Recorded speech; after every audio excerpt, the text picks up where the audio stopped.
Bonjour. Voici une vidéo pour apprendre comment calculer ou comment trouver des mesures manquantes dans un solide. Commençons avec un exemple facile. On a un cube dont l'aire totale est 433,5 cm² et on cherche la longueur d'un côté. En fait, pour se rendre à la tâche facile, on regarde un petit peu qu'est-ce qu'on a comme face sur ce solide. Et on remarque que les seules faces qu'on a sur ce solide sont 6 carrés.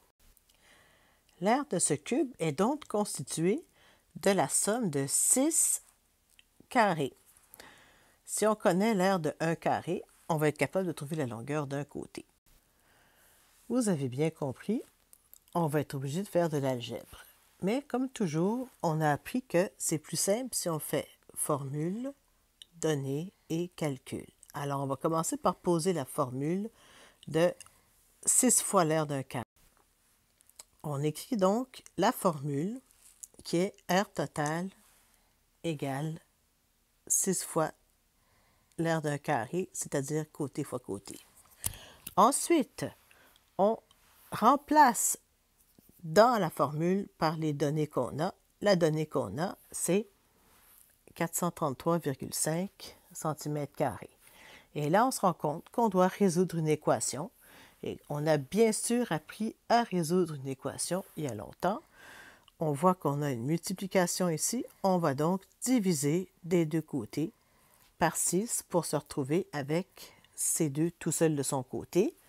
Ensuite, on cherche quel est le nombre qui, multiplié par lui-même, donne 72,25. Il s'agit de calculer une racine carrée, ce qui nous donne 8,5 cm pour la longueur d'un côté. On va regarder un deuxième exemple. Ici, on a une pyramide à base carrée. Encore là, ce n'est pas trop difficile pour le carré. L'aire totale de cette pyramide est 144 cm². Calculer la mesure de son apothème. Alors, on a la longueur du côté, qui est 6 cm. Il nous manque l'apothème, mais on sait que l'aire de toutes les faces de cette pyramide est 144 cm². Première chose, on regarde ce qu'on a comme face. On a 4 triangles identiques et un carré, une base carrée.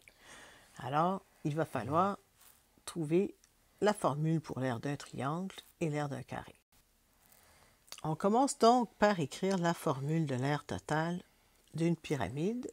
L'aire totale d'une pyramide est égale à l'aire de la base plus 4 fois l'aire de ce fameux triangle.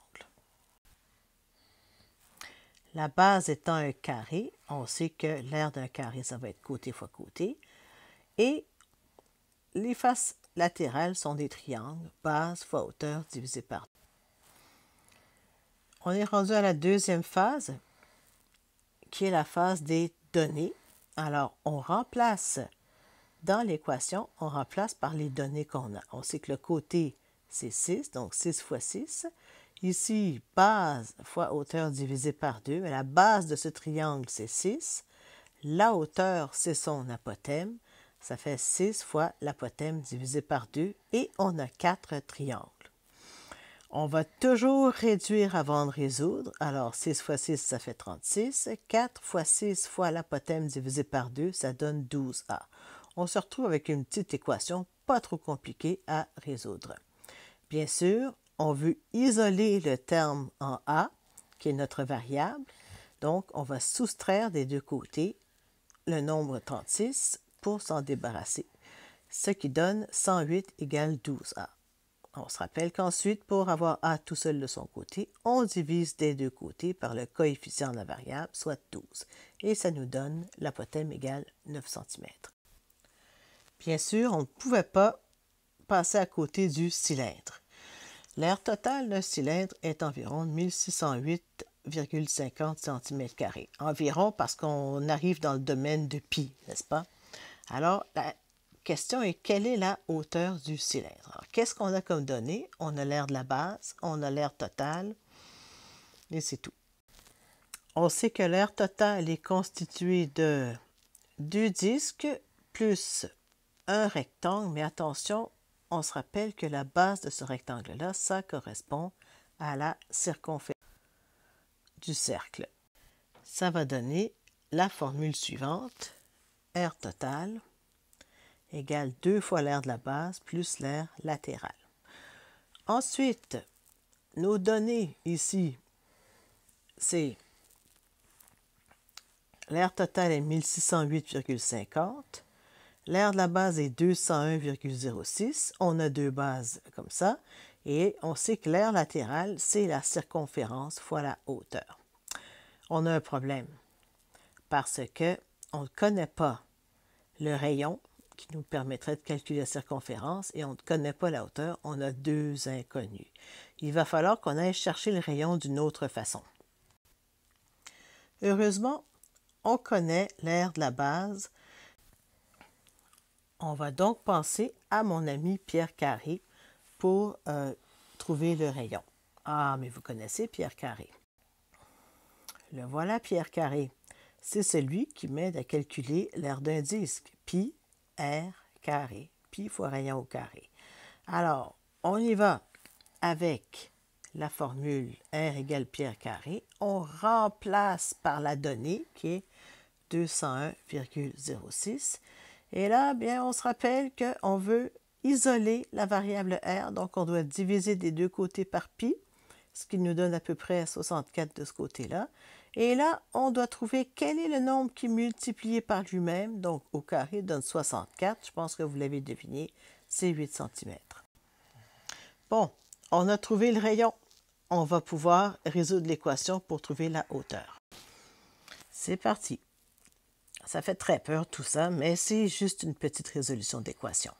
Alors, on se rappelle que l'aire totale était 1608,50, que c'était constitué de 2 fois l'aire de la base, soit 2 fois 201,06, plus la circonférence fois la hauteur. Et la circonférence, c'est 2 fois pi fois rayon. Alors, on remplace par les données qu'on a. On a trouvé le rayon qui est 8. Notre seul inconnu maintenant, c'est la hauteur du cylindre. Et ça nous donne 1608,50 égale à peu près 402,12 plus 50,27 fois h. Première chose qu'on fait, on soustrait des deux côtés par 402,12 pour se retrouver avec ça tout seul de son côté. Bien sûr, qu'est-ce qu'il nous reste à faire pour isoler h? Il faut diviser des deux côtés par 50,27 et ça nous donne environ 24 cm. Alors, dans le fond, bien oui, on a déjà appris à faire ça. Tout ce qu'il nous reste à faire, c'est toujours connaître nos formules d'air et ensuite résoudre une équation. Et voilà!